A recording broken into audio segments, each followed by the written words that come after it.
potential of about 1.3 volt, 1.35 volt can be obtained.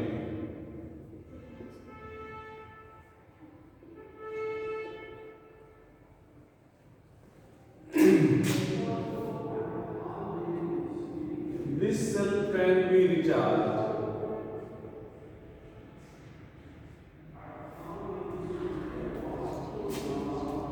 as electrolyte remain adhere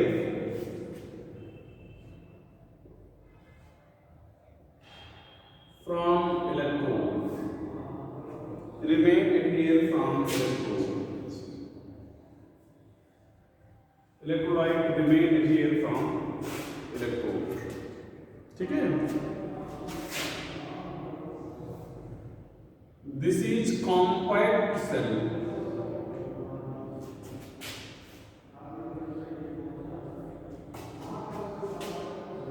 As no gaseous product is formed.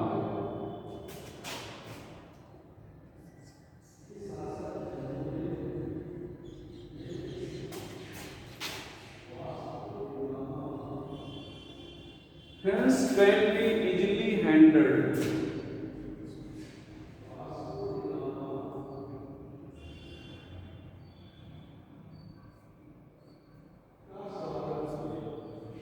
Can be easily handle. ठीक है? तो जैसे blood स्टोरेशन में आपकी क्या है, रिचार्ज किए जा सकते हैं, लेकिन वो कॉम्पैक्ट नहीं होती. ठीक है? ये कॉम्पैक्ट सेल होती है जिसको आप इजीली हैंडल कर लेंगे, तो उसकी कंपैरिजन में आप इसको ज़्यादा बेटर सेल मानते हैं. ठीक है? चलो, ये हो गया निकल कैडमियम सेल के बारे में.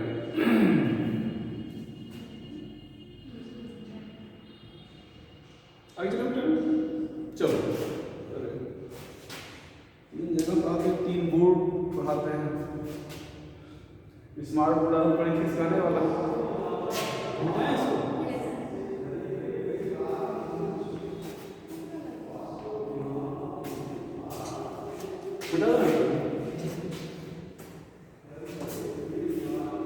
चलो क्या आप fuel cell.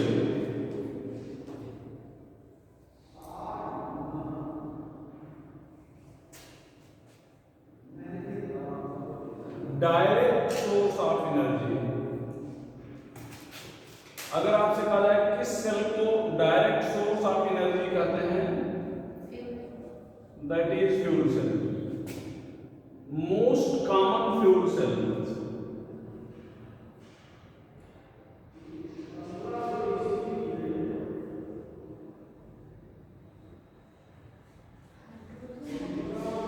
Bacon cell.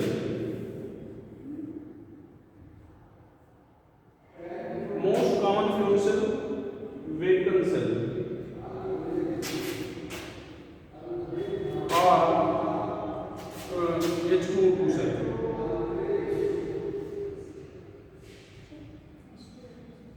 H2O2 cell is most common fuel cell. ठीक है? यहाँ पर ध्यान दो, इधर ध्यान दो.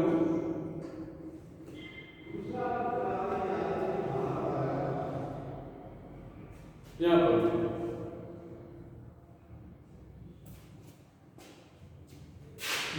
ग्रेफाइट इलेक्ट्रोड होंगे.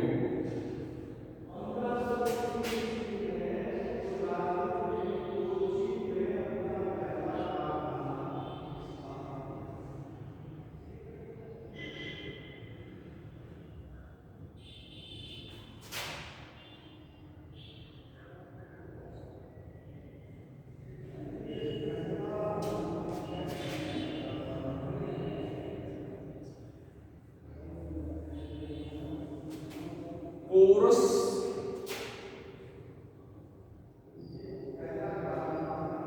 graphite cathode,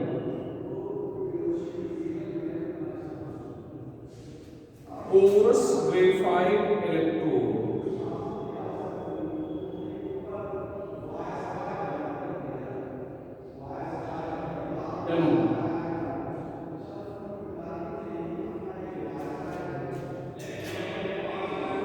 cobalt silver, cobalt oxide silver और प्लैटिनम।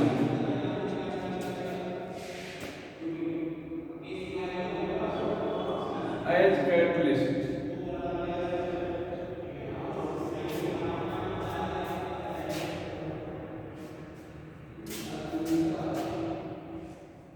KOH as electrolyte. यहाँ पर क्या हाइड्रोजन गैस पास करेंगे, यहाँ पर ऑक्सीजन गैस पास करेंगे। ध्यान दो, एक चेंबर है, चेंबर, ये भी चेंबर है। अब इस चेंबर अटैच है किससे? इलेक्ट्रोड से, और ये पोरस है, सोर्स से जो गैसेस इधर आएंगे, तो यहाँ पर हाइड्रोजन और ऑक्सीजन आपस में रिएक्ट करके H2O बनेगा। ठीक है, क्या बनेगा? H2O। ऑक्सीजन का रेट करना कंबसन कहलाता है, कंबसन। ठीक है, आउटलेट से ये वाटर बाहर आ जाएगा, ये आउटलेट है।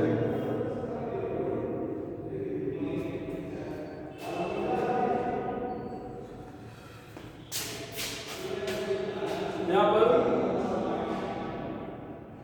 कंबसन एनर्जी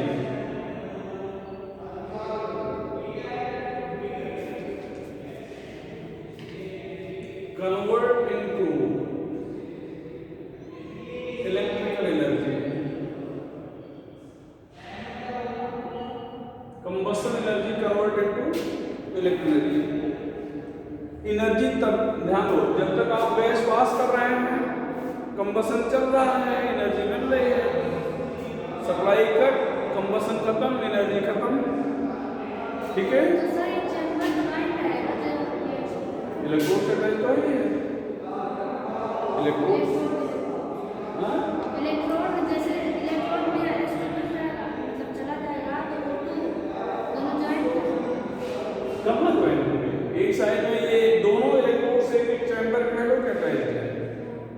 ठीक है, तो यहाँ पर अब इलेक्ट्रोड पर थोड़ा गैस पास की जाएगी, चैम्बर में पास की जाएगी, और चैम्बर इससे अटैच्ड है इलेक्ट्रोड से, तो इलेक्ट्रोड से गैस मतलब फोर्स के थ्रू, छिद्र के थ्रू इधर आएगी कंटेनर में, वहां कंबसन चलेगा। यहाँ पर energy is obtained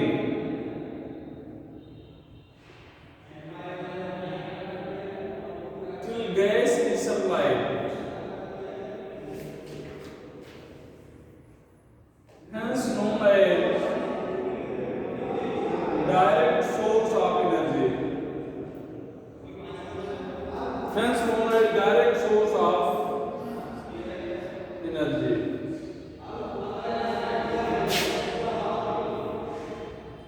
Most efficient cell,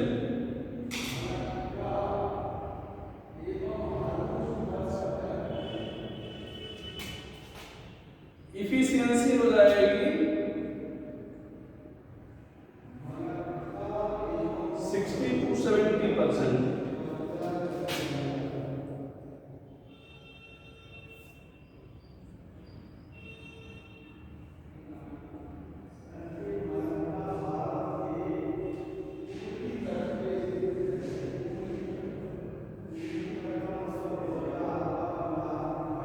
फार्मूले से सॉल्व करेंगे तो लगभग 98% आएगा थ्योरेटिकली, लेकिन प्रैक्टिकली 60 to 70%।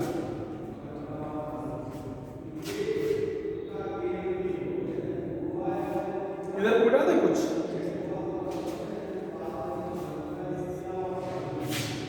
भैया, ये देखिए करता electrode reaction,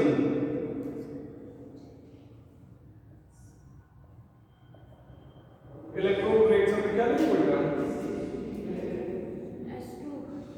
H2 4OH minus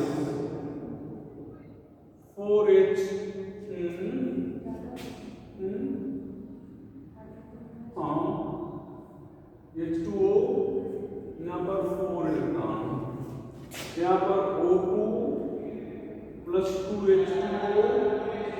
plus 4 electron equal to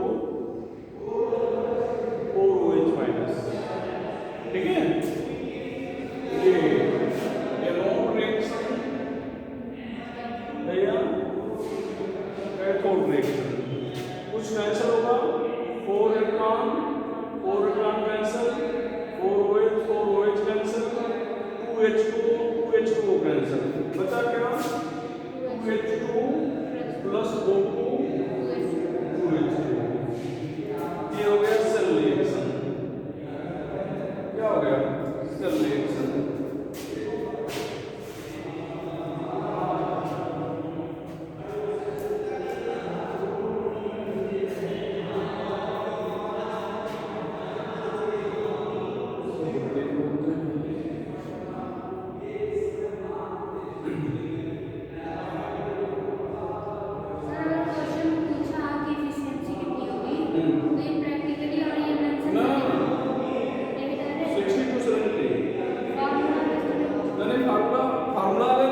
data दिया है कैलकुलेट करके बताओ। तो जब डाटा दिया है तब तो फिर कोई बात ही नहीं, इसमें डाटा के काटे बताओगे। ठीक है, ये एक बार फार्मूला ही पूछ लिया था। अब ध्यान दो, परेशान कैसे करेंगे, अपन नाट से लिख देंगे। ध्यान से देखिएगा, यहाँ नाट नहीं लिखा गया है। ठीक है, तो यही सारी चीजें हैं जो दिक्कत करती है। जैसे रफली हम लोग लिख लिया, जब एग्जाम में आएगा तब ये परेशानी होगी, अरे यहाँ पर नाट लिखा गया था नहीं लिखा गया।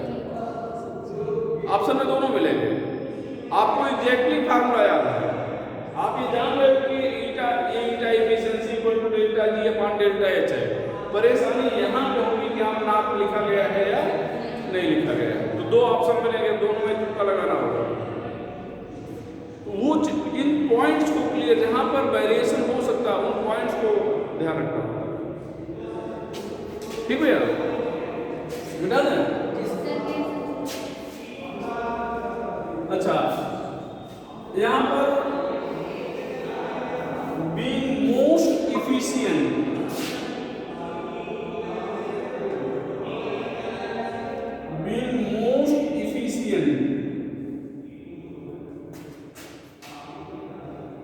and pollution free cell, being most efficient and pollution free cell, it is used in mission purpose, space purpose,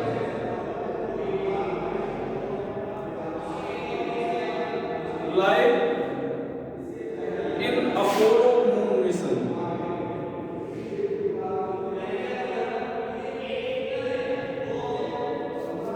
like in Apollo moon mission। ठीक है, एक और लाइन जो वाटर बना था बाई प्रोडक्ट के रूप में, बाई प्रोडक्ट क्या प्रोडक्ट भी था वो, लेकिन बाई प्रोडक्ट कहेंगे, उसका यूज कर लेते हैं एस्ट्रोनॉट्स ड्रिंकिंग पर्पज के लिए। ठीक है, water form as combustion product,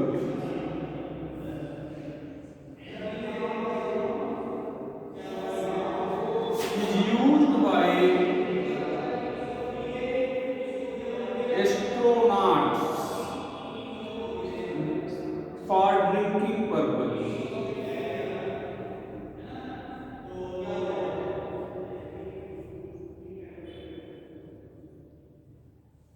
For drinking purpose,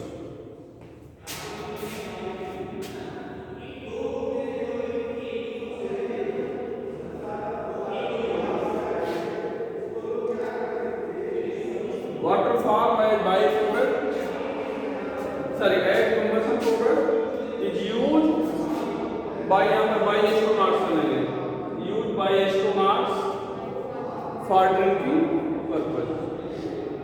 ठीक है, so this is all about the fuel cell, this is all about the fuel cell।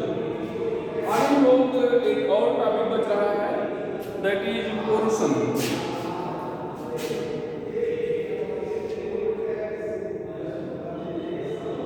corrosion.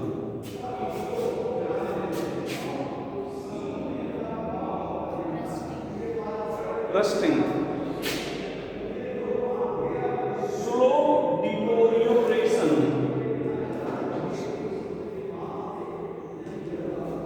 of metal.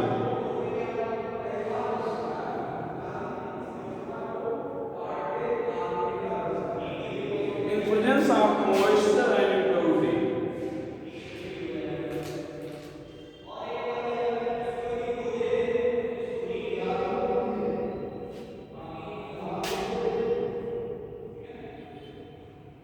I.e.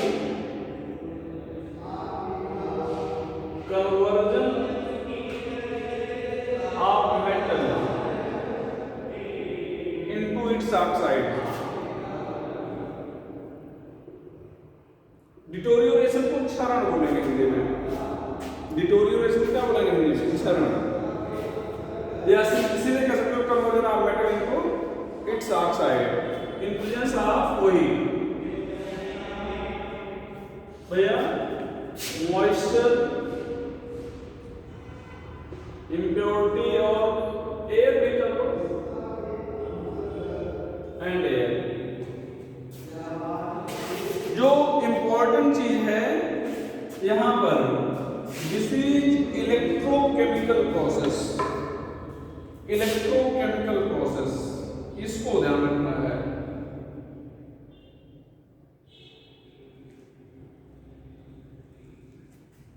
Metal is get oxidized. Get oxidized. Mass of metal increases. Rusting में metal का oxidation होता है। Process तो redox है। Process क्या है? Redox है, लेकिन मेटल का ऑक्सीडेशन होगा। और ध्यान दो, ऑक्सीडेशन का मतलब होता है कि ऑक्सीजन का जुड़ना। आप फार्मूला नहीं लिख रहे हो, मान लो कुछ भी लिख रहे हो, तो जब कोई चीज जुड़ेगा तो मास क्या होगा? बढ़ेगा। मास क्या होगा? बढ़ेगा। तो रस्टिंग में मास बढ़ जाता है, कोरोशन में मास क्या होता है? बढ़ता है। मिटाएं इसको।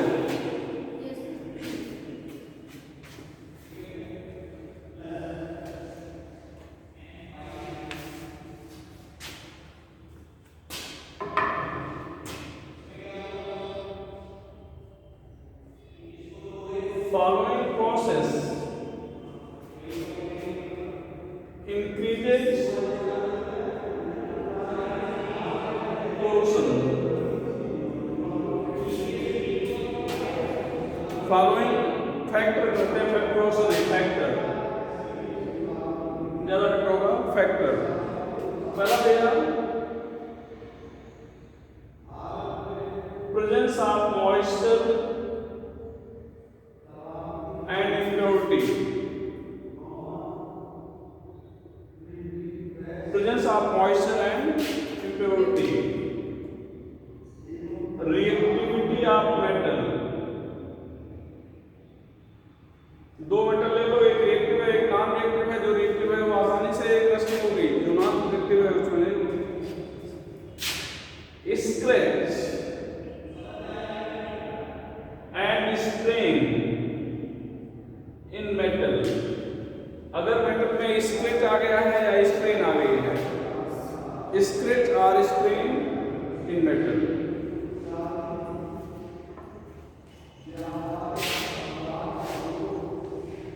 Scratch or strain in metal. Presence of saline water. Presence of saline water. Presence of acidic medium.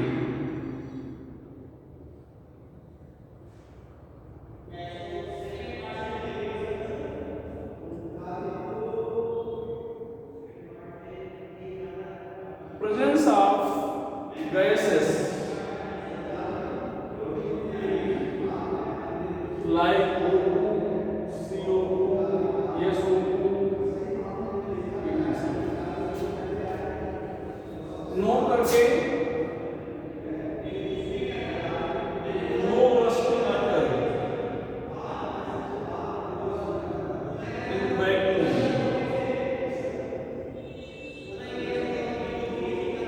No rusting matter in vacuum. Vacuum में कोई रस्टिंग नहीं होगी।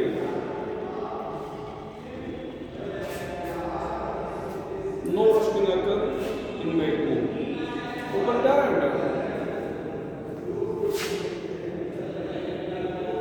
चलो चले भैया आगे। मैकेनिक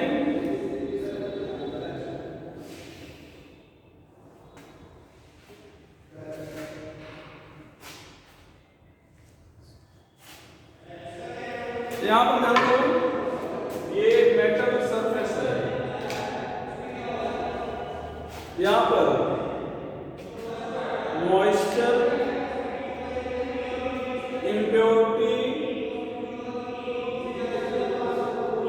प्लस एयर, ये इलेक्ट्रोलाइट हो गए।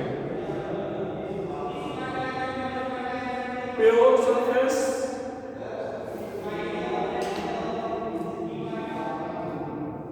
कैथोड, इम्प्योर सरफेस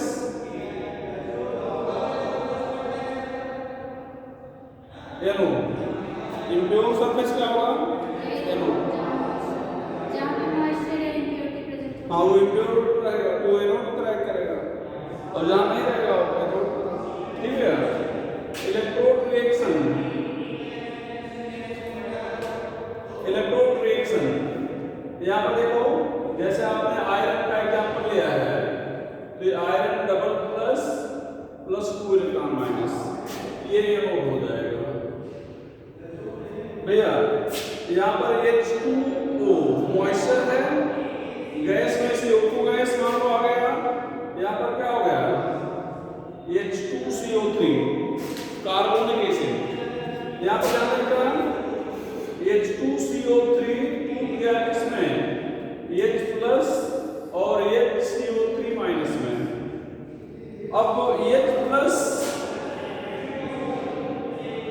और यहाँ पर O2 2 इलेक्ट्रॉन 2OH माइनस, ये कैथोड रिएक्शन। अच्छा अब बताओ, at cathode electron is captured by H plus or O2। Electron is captured by CGPMT में पूछा गया प्रश्न। इलेक्ट्रॉन कौन कैप्चर कर रहा है? H प्लस कैप्चर कर रहा है O2, तो आंसर होगा O2। कौन कैप्चर कर रहा है?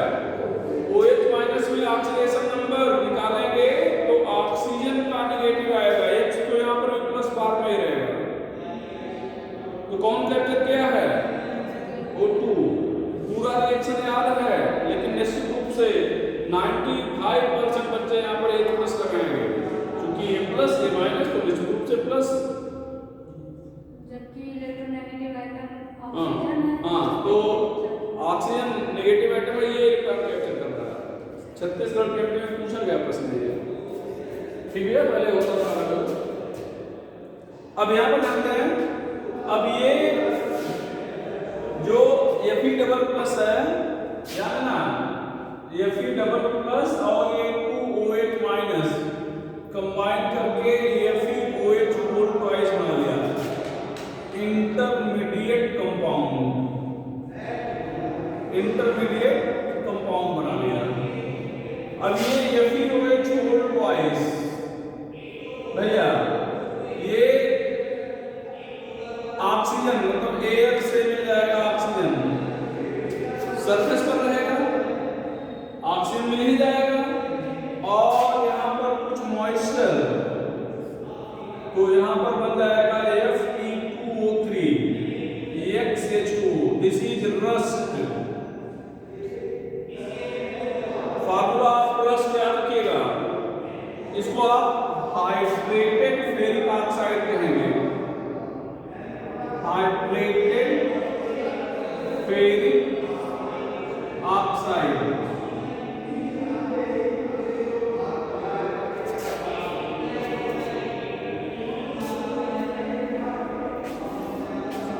सर एक्स की जगह पर कुछ मतलब नंबर हो सकते हैं, वेरी कर सकते हैं मॉइस्चर के अकॉर्डिंग। जैसे कोई यहाँ पर in rust iron exist at Fe2O3 with +3 oxidation number, with +3 oxidation number।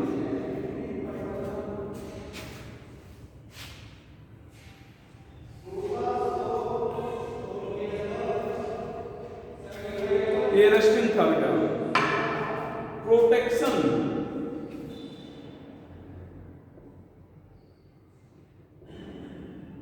Protection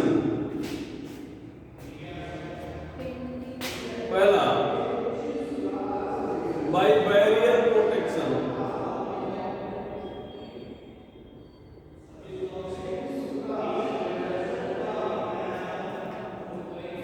surface make slippery,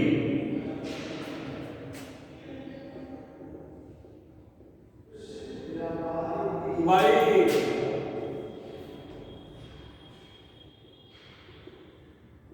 painting, oiling or greasing। ध्यान रखना, जो सरफेस है आप देखे होंगे कहीं पर भी, घर हर जगह यूज है इसका। आप घर के जो छत है उसमें रेलिंग वगैरह लगी होती है आयरन के रॉड की, पेंट कर देते हो, जंग नहीं लगता। गाड़ियां हैं, बॉडी उनकी पेंटेड होती है, कहीं पर अगर खरोच आ जाए देखो वहां पर जंग लगना शुरू हो जाता है। ठीक है, तो जहाँ पेंट है वहां पर जंग क्यों नहीं लगता? तो रीजन है कि सरफेस स्लिपरी हो जाता है, मॉइस्चर एक्यूमुलेट नहीं होता। ठीक है, तो पेंटिंग ऑयल का ग्रीसिंग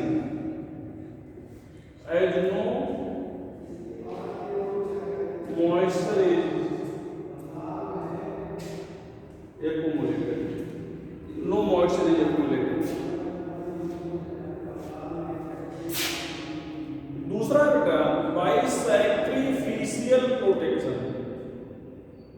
यहां पर क्या होता है, एक मेटल दूसरे को प्रोटेक्ट करने के लिए अपने को सैक्रिफाई कर देते हैं। इधर तो क्या है, एक मेटल दूसरे को प्रोटेक्ट करने के लिए अपने को सैक्रिफाई कर देते हैं। देखिए बेटा यहां पर दो हो जाएगा, पहला बाय कवरिंग और दूसरा बाय कैथोडिक प्रोटेक्शन।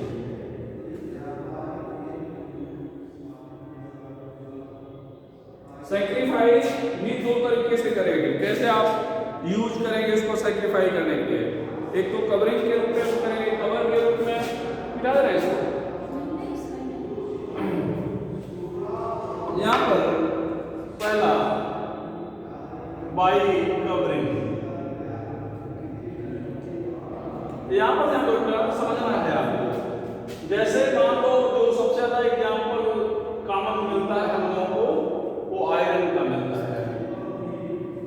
आयरन को प्रोटेक्ट करना है, क्योंकि कॉमनली यूज इसी मेटल का हम लोग करते हैं, तो इसी को प्रोटेक्ट भी करना पड़ता है हर जगह पे, कवर करना है।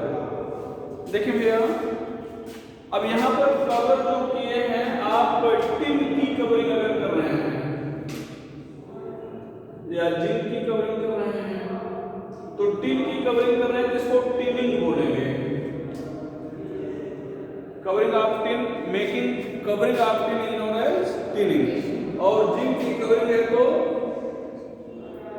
जिंक की कवरिंग है तो जिनिंग, हाँ, गैल्वेनाइजेशन। पूछा जाता है कि मेकिंग्स मतलब cover by zinc of a metal is known as galvanization, known as galvanization. तो अगर आपने जिंक की कवरिंग किया है प्रोसेस को क्या कहेंगे? गैल्वेनाइजेशन कहेंगे। अब यहाँ पर थोड़ा सा समझिएगा, जिस मेटल का कवर है, कवर को मोर इलेक्ट्रोक्वाइट होना चाहिए, कवर को more electropositive metal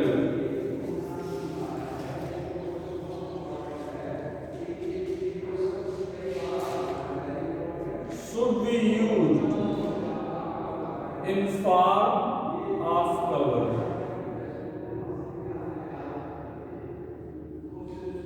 For example, for protection of iron,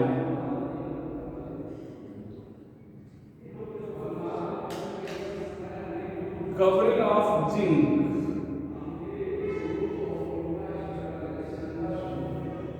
should be used, and process is known as galvanisation. ध्यान रखिएगा, ध्यान दो इधर।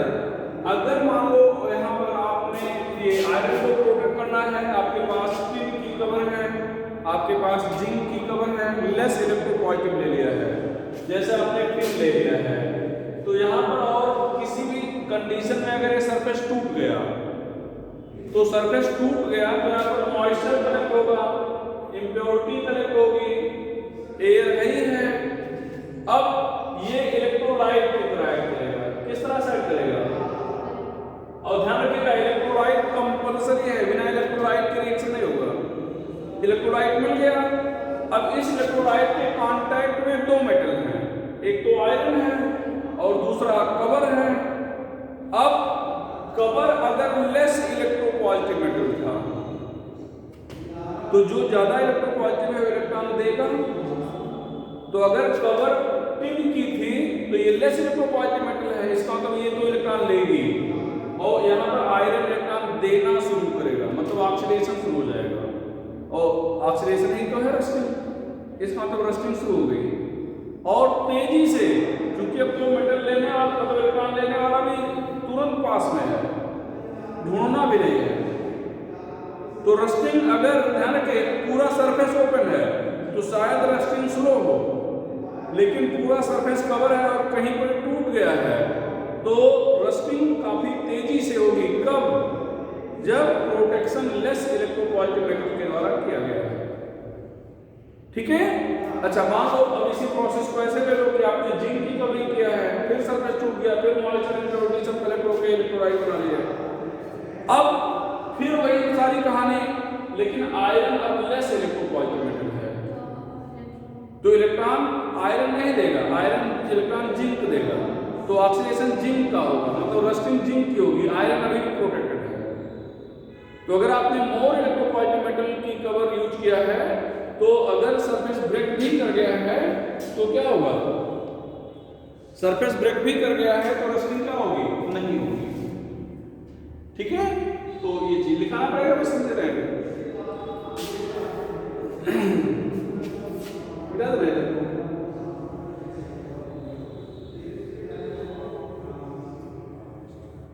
तो इस प्रकार से अगर पूछ मिलेगा कि जिंक और टिन में से कौन घटा जाएगा, तो आप मतलब जिंक होगा। ठीक है? तो if cover of less electropositive metal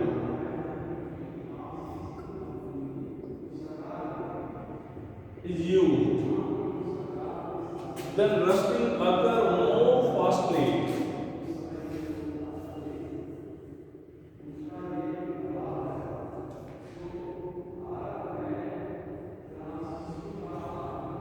if in any case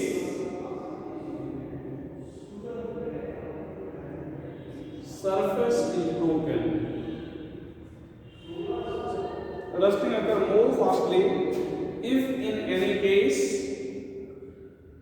rusting is broken. Sorry, surface is broken. तो अगर लेस इलेक्ट्रोपॉजिटिव मेटल लिया है, तो ध्यान देना बेटा, इलेक्ट्रोपॉजिटिव मेटल का मतलब यहाँ पर हम लोग जो इलेक्ट्रोकेमिकल सीरीज है उसमें जो ऊपर है उसको पॉजिटिव मान रहे हैं, जो नीचे है उसको क्या मान रहे हैं, नेगेटिव मान रहे हैं।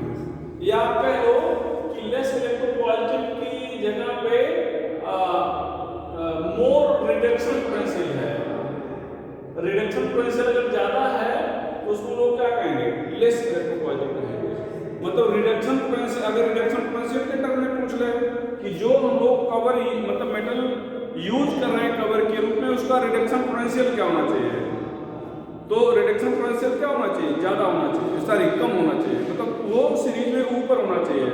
जिसकी आप कवर यूज कर रहे हो वो सरफेस मतलब सीरीज में क्या होना चाहिए, ऊपर, और जो प्रोटेक्ट जिसको करना है वो कहाँ पे होना चाहिए, नीचे होना चाहिए। ठीक है, जिसका प्रोटेक्शन करना है उसका रिडक्शन पोटेंशियल ज्यादा है, और जो प्रोटेक्ट करने के लिए यूज किया जा रहा है उसका रिडक्शन पोटेंशियल क्या हो, कम हो। ठीक है, मिटाएं इसको, मिटा दें इधर को।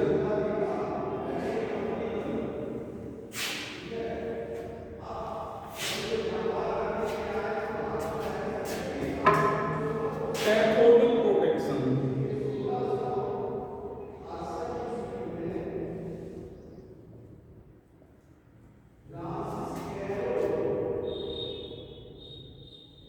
metal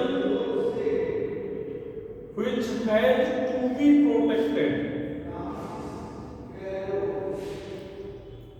is connected with more electropositive metal.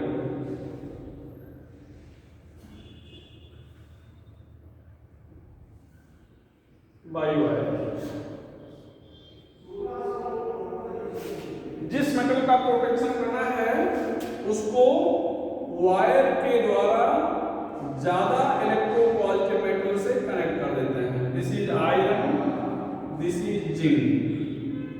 यहाँ पर मॉइस्चर,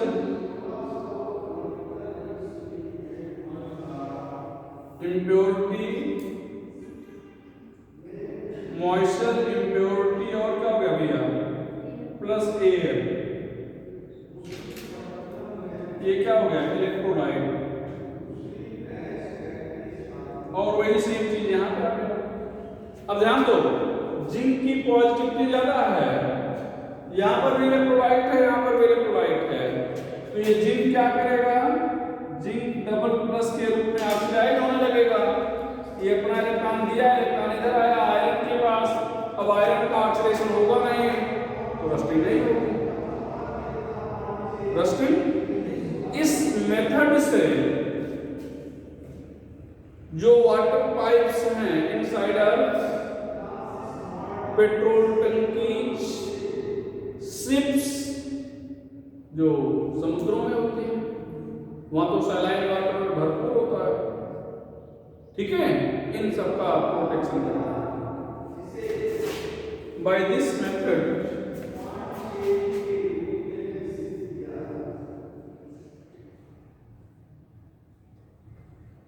वाटर पाइप्स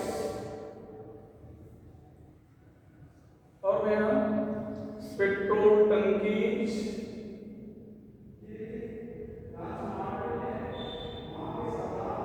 और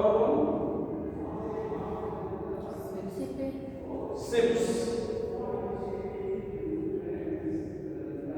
आर प्रोटेक्टेड। आपसे आपके ऑब्जेक्टिव ग्रुप में एक क्वेश्चन बना हुआ है कि जो शिप होती हैं उनके नीचे मैग्नीशियम ब्लॉक लगा देते हैं, क्यों? ऑप्शन में बना है जिससे ठोकर न लगे, होयल से बचने के लिए, रस्टिंग ना हो, क्या बताएंगे?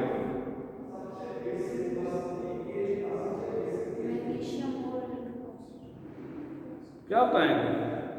अरे भैया रस्टिंग प्रोटेक्शन पढ़ा रहे हैं तो वही ना ज्यादा सोच, अभी रस्टिंग पढ़ा रहे हैं तो इसका मतलब उसी से रिलेटेड है, ठीक है। यहां पर at bottom side of ships magnesium block is connected for protection from rusting, for protection from rusting।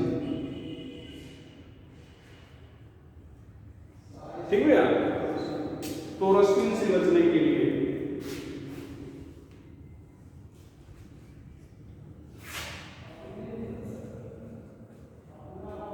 इसको डायरेक्ट देखो। और थर्ड हो जाएगा by using anti rust solution, by using anti rust solution bye sodium phosphate, sodium dichromate. ध्यान देना बेटा, समझिएगा, ये साल्ट है और ऐसे साल्ट हैं जो वीक टाइप के हैं, ऐसे साल्ट हैं जो क्या हैं, वीक टाइप के हैं, मतलब सारी स्ट्रांग बेस और वीक एसिड के हैं, स्ट्रांग बेस और वीक एसिड के हैं। तो स्ट्रांग बेस और वीक एसिड के हैं तो मीडियम स्लाइटली बेसिक होगा। और आपने थोड़ी देर पहले पढ़ा था कि रस्टिंग के लिए मीडियम क्या होना चाहिए, एसिडिक। तो पहले से मीडियम आपने क्या किया है, बेसिक बना दिया है, पहले से आपने मीडियम को क्या बना दिया है, बेसिक। तो एसिडिक मीडियम डेवलप नहीं हो पाएगा, रस्टिंग हो नहीं पाएगा। ठीक है, तो जिसको आपको प्रोटेक्ट करना है, जिस मेटल को, इसमें डिप कर दो, कहानी खत्म हो जाएगी। हो गया पूरा। तो ये था रस्टिंग और प्रोटेक्शन के बारे में।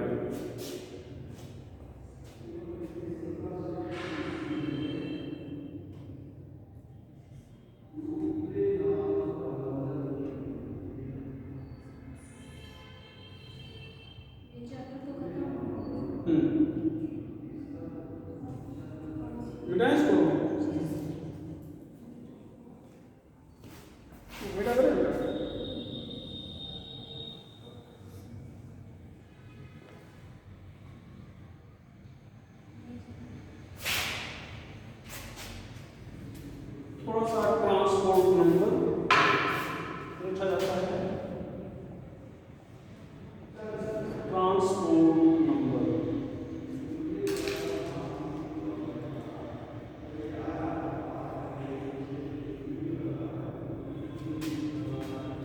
फ्रैक्शन ऑफ करंट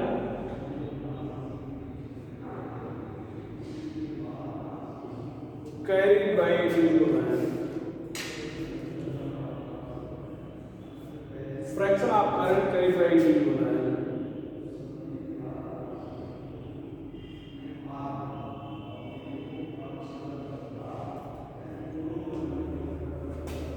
ठीक है, transport number directly proportional to size of ion, inversely proportional to concentration of solution. It increases with temperature up to 0.5, then decreases for 1 salt. Where 1 salt का मतलब जैसे cation और anion का ratio 1:1 है, इसको 1 salt कहेंगे। तो इसका ट्रांसपोर्ट नंबर अगर 0.5 से कम है, टेम्परेचर बढ़ाओ 0.5 तक बढ़ेगा, लेकिन 0.5 के बाद घटेगा। यहाँ पर ध्यान दो, कहानी लोग तो ये सब नहीं पूछते हैं ना, जैसे बहुत डिटेल में नहीं जाएंगे, बस यहाँ पर इसी से रिलेटेड पूछ लेना है ज्यादातर। ठीक है, जैसे एक बार पूछा भी गया है LiCl, देखो ना एक क्वेश्चन पूछा भी गया था, NaCl, KCl, ये पीरियडिसिटी वाला पेपर पढ़ा दिए थे ना, पीरियडिसिटी पढ़ाया गया था ना, वहाँ पर एग्जाम्पल दिया गया था उसको। जान लो, यहाँ पर size of cation increases, so transport number increases. Size बढ़ेगी तो ट्रांसपोर्ट नंबर क्या होगा, बढ़ेगा। ठीक है।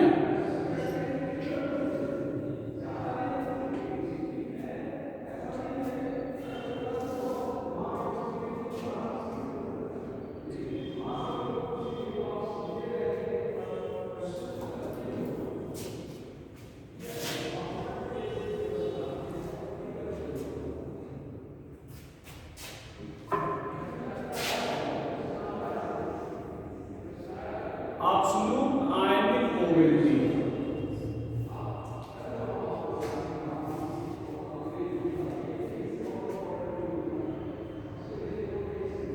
Distance traveled by ion in centimeter per second under potential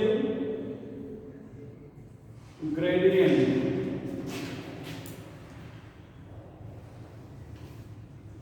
of 1 volt। क्या यूज करते हैं पोटेंशियल ग्रेडियंट की? ठीक है। यहाँ पर क्या ये एब्सोल्यूट आयनिक मोबिलिटी है, ये हो जाएगा यहाँ पर लैम्डा या U इक्वल टू यहाँ पर लैम्डा अपान एफ रखते हैं। ठीक है, ये क्या है एब्सोल्यूट आयनिक मोबिलिटी है, या इसके यहाँ पर एफ से मल्टीप्लाई कर दो, प्रोपोर्शनल के साथ हटाओ तो कांस्टेंट ध्यान लगा दो। ठीक है, एब्सोल्यूट आयनिक मोबिलिटी। ठीक है, और ये क्या है आयनिक कंडक्टिविटी। क्या कहोगे? आयन, आप पीछे पढ़े हो कोलास लॉ वगैरह में, कंडक्टिविटी, और ये क्या नहीं रहे फैराडे। तो अगर आपकी आयनिक कंडक्टिविटी दिया है और एब्सोल्यूट आयनिक मोबिलिटी पूछ रहा है तो फिर आप एफ से डिवाइड करके निकालो। ठीक है बेटा, तो चलो ये हो गया। अगर कुछ छूटा उटा होगा तो कल चर्चा हो जाएगी। ये चैप्टर खत्म हो गया। ठीक है।